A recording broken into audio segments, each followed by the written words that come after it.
Assalamualaikum warahmatullahi wabarakatuh. Nama Neta Aprilianta dari kelas 11 MIPA 4 ingin membuat video yang berjudul Isi Pokok Kitab yang Allah Turunkan. Fungsi iman kepada Allah.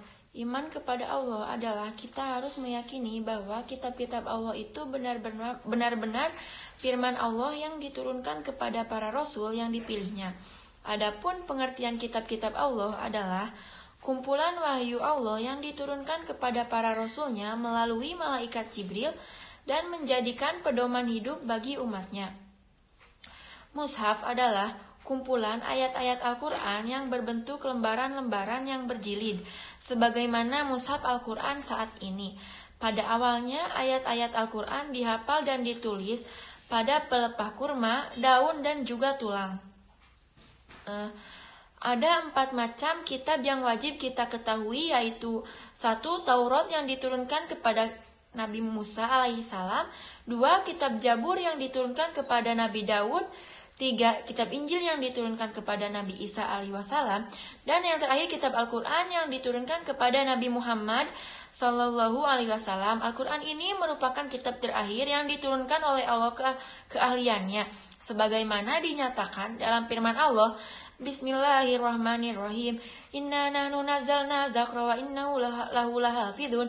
Artinya, sesungguhnya kamilah yang menurunkan Al-Quran dan kami pula yang memeliharanya. Yang pertama adalah kitab Taurat yang diturunkan kepada Nabi Musa alaihissalam.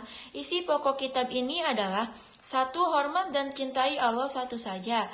2. Sebutkan nama Allah dengan hormat. 3. Kuduskan hari Tuhan. 4. Hormati ibu dan bapak kita. 5. Jangan membunuh. 6. Jangan berbuat cabul. 7. Jangan mencuri. 8. Jangan mendusta. 9. Jangan ingin berbuat cabul. 10. Jangan ingin memiliki barang orang lain dengan cara tidak halal. Kedua, kitab Injil yang diturunkan kepada Nabi Isa alaihissalam. Kitab Injil ini yang asli membuat keterangan-keterangan yang benar dan nyata, agar manusia mengesahkan dan tidak menyekutukan Allah dengan yang lainnya. Yang ketiga adalah kitab Jabur yang diturunkan kepada Nabi Daud. Jabur di dalam bahasa Arab dikenal dengan sebutan Mazmur, dan dalam bahasa Ibran disebut dengan Mizmar, yaitu nyanyian rohani yang dianggap suci. Sebagian ulama menyebutnya Mazmir, yaitu salah satu kitab yang suci yang diturunkan sebelum Al-Quran.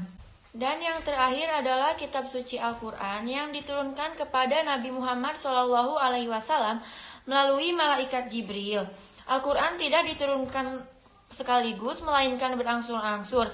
Waktu menurunkan Al-Quran kurang lebih 23 tahun, atau lebih tepatnya 22 tahun, 2 bulan, dan 22 hari. 22 hari. Terdiri atas 30 juz, 114 surat, 6.666 ayat, 77.450 kalimat, dan 325.345 huruf. Wahyu pertama adalah surat Al-Alaq ayat 1-5, diturunkan pada malam 17 Ramadan tahun 610 Masehi di Gua Hiro ketika Nabi Muhammad SAW sedang berhalwat.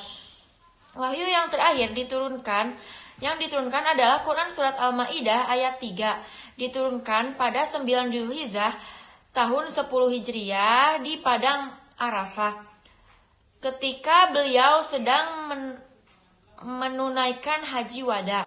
Nama-nama lain dari Al-Quran yaitu 1.